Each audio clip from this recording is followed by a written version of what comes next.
Do you stack Eisenhower silver dollars?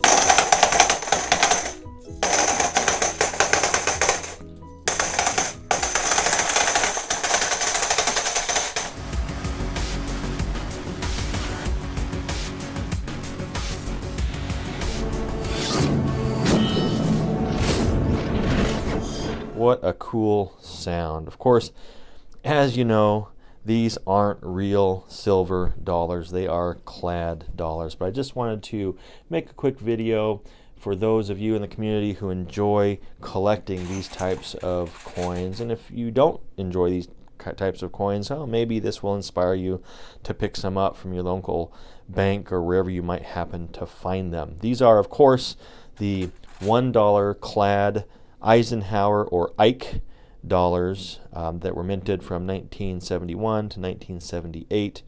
The year 1975 and 76, of course, was the year of the bicentennial. So you won't ever see one, at least that's real and minted, from 1975. I don't remember the years. It might have been the 1971 version, maybe 72. It seems like they made some for collectors primarily that are a 40% clad version. I don't know if they ever had any 100%, or 90% silver proof or uncirculated type coins. Didn't really look into that deeply. I know I've seen some coins that, whether it's for sale on eBay or whatever, and they seem to indicate that there's some silver in there. But, for my focus, we're looking at the clad composition type coins.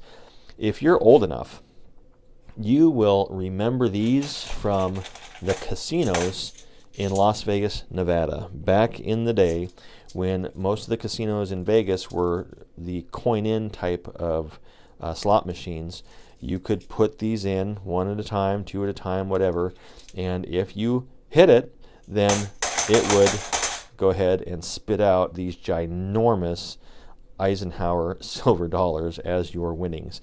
I can imagine that the noise and the sound in those casinos would have been really, really impressive. I was pretty young back in the 70s, so I never got to go into a casino at that time, but I just hear from my parents' experiences and so forth that it was quite the experience to actually use these silver dollars, heavy as they are, and they are quite heavy. It's the heaviest clad denomination coin intended for circulation that the mint ever produced. So pretty interesting stuff. Didn't catch on real well, right? Outside of casino use, I can't imagine lugging a pocket full of these around somewhere, particularly when we have the very lightweight dollars, $5, $10, $20 denomination paper currency. So yeah, not real practical to carry these around, and maybe that's what these kids are doing.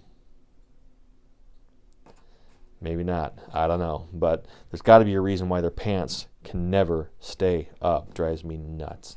So, yeah, these are about 38 millimeters in diameter. Let me take a little weight here on the scale just to give a comparison to some of the other stuff that we know. So that one comes in at 22.54 grams. So 22.5 grams. I think the silver version, that's that 40% clad composition, would probably weigh a little more because the sheer weight of the silver metal in there. But circulation, and let's see, I think I don't know how many millions of these they produced. I didn't get into the mint data to find that out, but about 75% copper, 25% nickel. Not a bad coin. Dwight D. Eisenhower is the obverse of this, of course, the 34th president of the United States, also a 5-star general. We don't get that very much anymore, do we, in our presidents? No. Nowadays we get TV personalities and old codgers who have no military experience whatsoever, it seems like. But who knows? Times are changing, and we'll see what comes up the pike.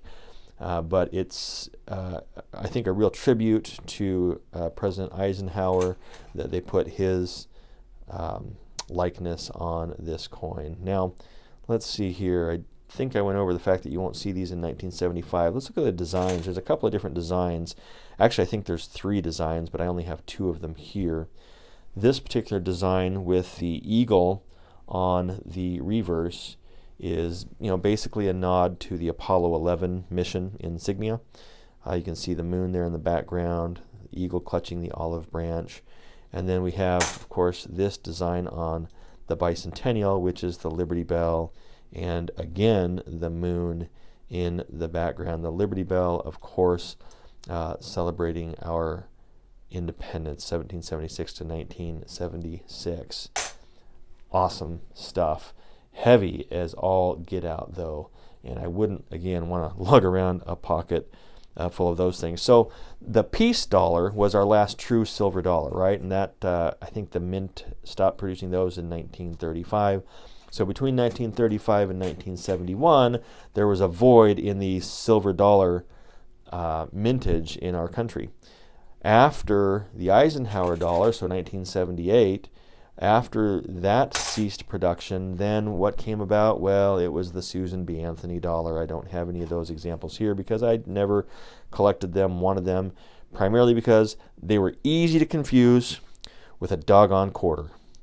The difference between the Susan B. Anthony dollar coin and the Washington quarter is, other than the designs on them, not much. It's pretty easy to get those two confused. And so, if you're going to get a Snickers bar or something like that and you put 50 cents in a vending machine, well, you might actually put $1.25 in a vending machine, right? You grab one of these and you grab a Susan B, and now you're out. And that candy bar just suffered massive mintage inflation.